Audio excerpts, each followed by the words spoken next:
Hello বন্ধুরা, তোমরা সবাই কেমন আছো? আশা করি সকলেই খুব ভালো আছো।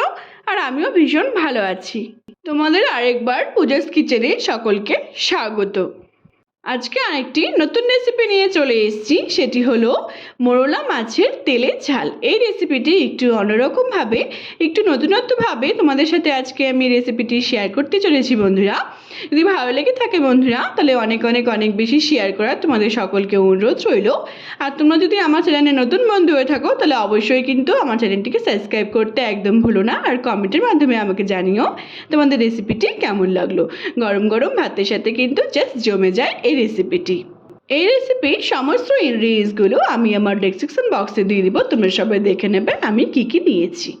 আমি এখানে মাছগুলোকে ভালো মতো করে কেটে বেছে ধুয়ে পরিষ্কার করে নিয়েছি। আমি এখানে 300 গ্রামের মতো মোরলা মাছ নিয়ে নিয়েছি। আর তোমরা বেশি বা কম নিতে পারো। আমি এখন মাছটিকে ম্যারিনেট করে নেব স্বাদ মতো নুন আর একটু হলুদ গুঁড়ো দিয়ে। ভালো মতো করে মাখিয়ে আমি এটিকে রেস্টে রেখে দেব। তারপর তোমরা নেক্সট স্টেপ দেখো আমি কি কি নিয়েছি। খুব ভালো মতো করে মাখাতে হবে যাতে নুন হলুদটা ভালো মতো মাছের মধ্যে অ্যাবজর্ব করে। তারপর বন্ধুরা, আমাদের এখানে চচ্চড়ি করার জন্য ছোটো মাছের আমি এখানে সব কিছু রেডি করে নিয়েছি। আমি কুচি কুচি করে বেশ কিছুটা পেঁয়াজ কেটে নিয়েছি, দেখো একদম ঝিরিঝিরি করে। আর কিছু রসুন আমি থেতো করে নিয়েছি, আর কাঁচা লঙ্কা, টমেটো কুচি, আর লাগছে সবশেষে একটু ধনেপাতা কুচি, ব্যাস আর কিছু লাগছে না। তারপর আমরা কড়াইয়ে বেশ কিছুটা আমি সরষের তেল দিয়ে দিব, মাস্টার্ড অয়েল দিয়ে ভালো মতো করে যখন তেলটি গরম হয়ে আসবে, তখন এক এক করে সব মাছগুলোকে ভেজে আমি তুলে নেব। খুব বেশি ভাজবো না, একটু হালকা জাস্ট ফ্রাই করব। তারপর তোমরা নেক্সট স্টেপ দেখো। আমাদের তেলটি খুব ভালো মতো করে গরম হয়ে গেছে বন্ধুরা। তারপর আমরা এক এক করে মাছগুলোকে সবগুলোকে দিয়ে আমি একটুখানি ফ্রাই করে নেব। তারপর তোমরা নেক্সট স্টেপ দেখো।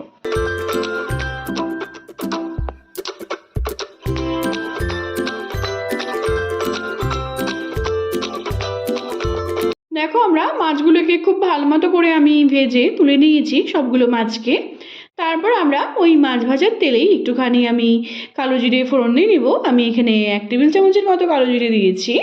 ভালো মতো করে যখন কালো জিরেটি নাড়াচাড়া করে নেওয়ার পর একটি ভালো সুন্দর গন্ধ বেরোবে বন্ধুরা, তখন আমরা এর মধ্যে যে কুচি কুচি করে আমি পেঁয়াজটি কেটে রেখেছিলাম সেটিকে আমরা পুরোটে দিয়ে দিব। দিয়ে ভালো মতো করে একটুখানি ভাজা ভাজা করে নেব। তারপর তোমরা নেক্সট স্টেপ দেখো।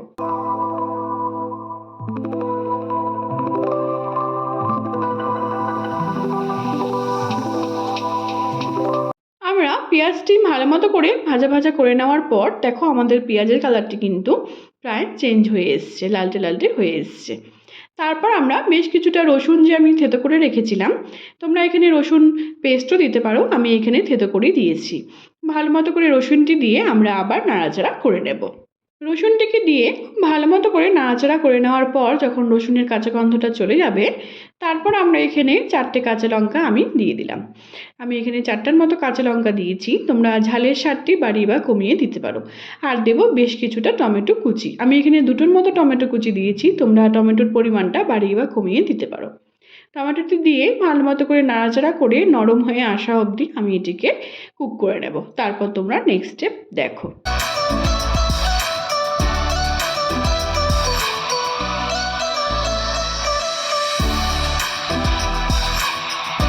যখন দেখবো আমাদের সবগুলো সবজিগুলো প্রায় মজে গেছে, তারপর আমরা এর মধ্যে বেশ কিছুটা আমি স্বাদ মতো এর মধ্যে নুন দিয়ে দিব। স্বাদ মতো নুন দিয়ে আমার ভালো মতো করে ভাজা ভাজা করে নেব।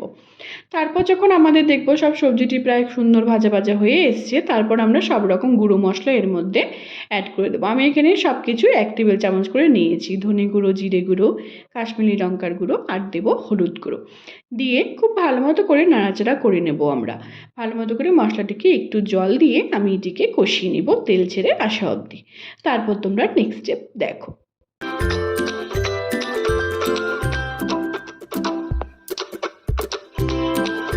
আমরা এখানে একটুখানি জল দিয়ে ভালো মতো করে তেল ছেড়ে আসা অবধি এটিকে খুব ভালো করে কষাতে হবে। দেখো বন্ধুরা, আমাদের মশলা থেকে কিন্তু প্রায় তেলটি ছেড়ে এসছে, আর আমাদের মশলাটি খুব সুন্দর করে ফ্রাই হয়ে গেছে। তারপর আমরা ভালো মতো করে নাড়াচাড়া করে নেওয়ার পর আবার আমি যে মাছগুলোকে ভেজে রেখেছিলাম মোরলা মাছগুলিকে, সেগুলিকে আমরা দিয়ে দিব। দিয়ে ভালো মতো করে নাড়াচাড়া করে নেব। তারপর তোমরা নেক্সট স্টেপ দেখো। খুব আলতো হাতে মাছটিকে নাড়াচাড়া করতে হবে, নাহলে কিন্তু মাছগুলি আবার ভেঙে যাওয়ার ভয় থাকবে।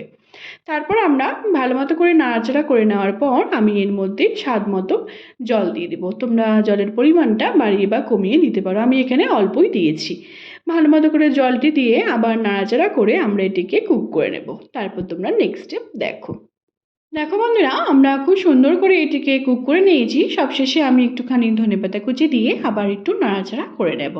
আর দেবো আমি এখানে 1 টেবিল চামচের মতো গরম মশলা গুঁড়ো।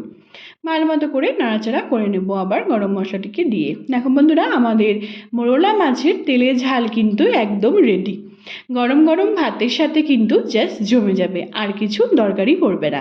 তোমরা অবশ্যই বাড়িতে একবার ট্রাই করে আমাকে জানিও তোমাদের এই ছোটো মাছের রেসিপিটি, মোরলা মাছের তেলের ঝাল রেসিপিটি কেমন লাগলো। যদি ভালো লেগে থাকে বন্ধুরা, তাহলে অনেক অনেক অনেক বেশি শেয়ার করার তোমাদের সকলকে অনুরোধ রইল। আর তোমরা যদি আমার চ্যানেলে নতুন বন্ধু হয়ে থাকো, তাহলে অবশ্যই আমার চ্যানেলটিকে সাবস্ক্রাইব করতে কিন্তু একদম ভুলো না। আর অনেক অনেক অনেক বেশি শেয়ার করো আমার এই রেসিপিটিকে। আমার ফেসবুকেও আরেকটি রান্নার পেজ আছে সুইট কিচেন দিয়ে, সেটি লিঙ্ক আমি তোমাদের সাথে সবশেষে শেয়ার করে দেবো। সেটিকে ফলো করার আর অনেক অনেক অনেক বেশি শেয়ার করার তোমাদের সকলকে অনুরোধ রইল। আর কমেন্টের মাধ্যমে আমাকে জানিও তোমাদের রেসিপিটি কেমন লাগলো। সবাই ভালো থেকো বন্ধুরা, সুস্থ থেকো। আবার নেক্সট ভিডিওতে দেখা হচ্ছে নতুন একটি রেসিপি নিয়ে। টাটা।